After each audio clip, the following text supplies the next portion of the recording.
ilembe leqamanye amalembe ngokhalipha unodumehlezi kamenzi.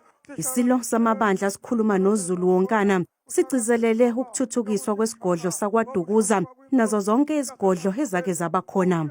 Isigodlo siyadingakala ukuthi kube isigodlo esiphelele kube umuzi wesizwe onakho konke nala khona abantu abafisa ukukhangisa zokuvakasha bekwazi ukuthi bevakashele khona. Indlulamithi iphinde uhlabe yawuhlikiza umthetho ukuthi abesilisa sebengakwazi ukuthatha izibongo zamakhosikazi awo. Kube khona indoda iguqule isibongo ithathe esikankosikazi nina besilo kukonakala nokubhubha komhlaba lokhu ningakuvumi